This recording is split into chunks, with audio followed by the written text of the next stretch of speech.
ओम शांति। आज कई बार हम अपने आप से बात करते हैं या भगवान को भी कई बार हम बोलते हैं कि हमेशा अच्छे ही इंसान की परीक्षा भगवान क्यों लेता है। पहले आप हमेशा याद रखें कि अच्छे इंसान की परीक्षा भगवान इसीलिए लेता है ताकि वो अनेक प्रकार की परिस्थितियों में अपने आप को मजबूत बना सके। आज जीवन में बहुत सारी परीक्षाएं देनी पड़ रही हैं हमें, और कोई और नहीं देता, जो अच्छा इंसान होता है उसी को देनी पड़ती है। आज अच्छाई के पथ पर जो भी व्यक्ति चला है उसे बहुत सारी परिस्थितियों का सामना करना ही पड़ा है।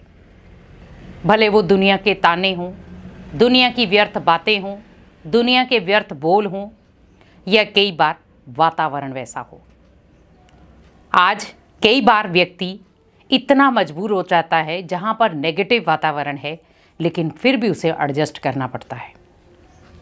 अच्छाई एक ऐसा गुण है जो आपको अंदर ही अंदर श्रृंगारता है, और बुराई एक ऐसा अवगुण है जो आपके श्रृंगार को भी नष्ट कर देता है। आप देखें कि जब आप कोई श्रृंगार करके बाहर निकलते हैं और आंधी तूफान चलना शुरू हो जाए, तो आपने जहां पर श्रृंगार किया था वहां पर क्या हो गया, वो सारा श्रृंगार खराब हो गया।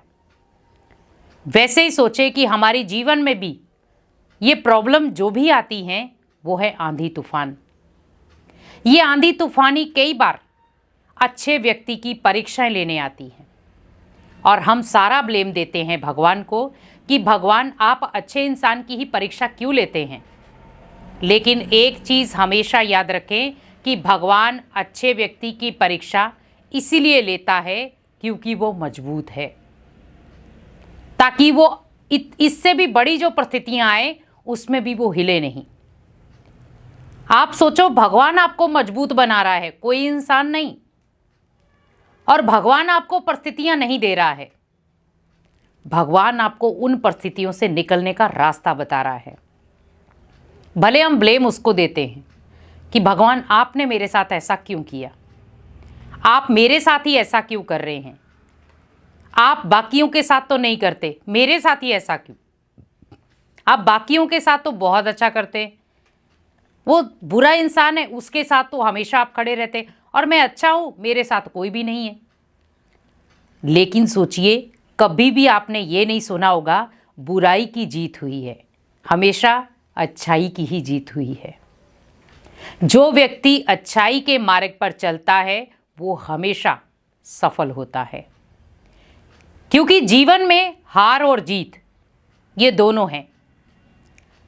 लेकिन हमें हमेशा याद रखने हैं कि भगवान की मदद उसे ही मिलेगी जो हमेशा, भले दुनिया उसको किसी भी तरीके से कुछ बोलती है, कुछ कहती है, लेकिन वो अनसुना करके ओनली भगवान की सुनता है। और जब हमें भगवान की सुनना आ गया तो सोचिए कि हमारा जीवन स्वयं भगवान श्रृंगार करेगा। जीवन में बहुत सारे उतार चढ़ाव आते हैं। आज देखिए, जितनी भी परिस्थितियां बड़े बड़े विद्वानों को सहन करनी पड़ी, उन्होंने भी ब्लेम दिया होगा भगवान को। लेकिन जब वो अपने मेन जहां पर उन्हें बैठना था, जो उन्हें जीवन में चाहिए था, वो उन्हें मिल गया, तो वही व्यक्ति फिर लास्ट में भगवान को थैंक्स भी करते हैं। हमेशा कहा जाता है कि जब कोई शरीर में बीमारी होती है तो उस बीमारी को ख़त्म करने के लिए आपको कड़वी दवाइयों का सहारा लेना पड़ता है। अगर आप कड़वी दवाइयाँ नहीं खाएंगे तो बीमारी आपकी शरीर से बाहर नहीं निकलेगी। तो डॉक्टर क्या करते हैं, आपको कड़वी दवाइयाँ देते हैं, और अगर उन कड़वी दवाइयों से भी आप ठीक नहीं होते हैं तो लास्ट ऑप्शन रखते हैं डॉक्टर, इंजेक्शन। वैसे ही सोचे कि भगवान ने हमें ये बहुत सारी परिस्थितियां कड़वी दवाई के रूप में दी हैं, लेकिन इंजेक्शन वो है जब दुनिया आपको ताने लगाती है, दुनिया आपकी आलोचना करती है, दुनिया आपका अपमान करती है कि ये अच्छाई के रास्ते से हट जाए। लेकिन सोचिए कि वो इंजेक्शन मुझे और ताकतवर बना रहे हैं। अब आप सोच रहे होंगे कि इंजेक्शन ताकतवर कैसे बना रहे हैं। जब कोई आपका अपमान कर रहा है, जिस भी चीज़ से कर रहा है, और वो ये कह रहा है इससे तो ये चीज हो ही नहीं सकती, ये तो कर ही नहीं सकता, ये तो ऐसा है, आप उसे बनकर दिखाओ। उसने कहा इसे ये चीज हासिल नहीं हो सकती, आप हासिल कर कर दिखाओ, ताकि उसे भी पता चले कि मैंने जो बोला है वो इंजेक्शन का, पावरफुल इंजेक्शन का काम किया और उसकी जीत निश्चित हो गई।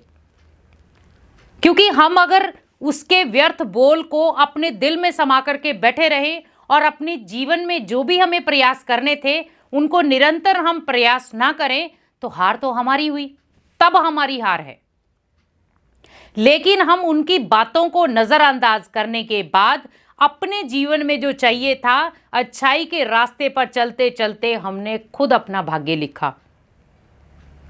इसीलिए अच्छाई के मार्ग को कभी ना छोड़े, भले उसमें बहुत सारे उतार चढ़ाव आए, कोई व्यक्ति आपका साथ भी नहीं देगा उस समय, क्योंकि जो अच्छाई के मार्ग पर चलता है वो हमेशा अकेला होता है, और जो बुराई के मार्ग पर चलता है उसके बहुत सारे मित्र संबंधी होंगे, लेकिन अच्छाई के मार्ग पर चलने वालों का कोई नहीं होता।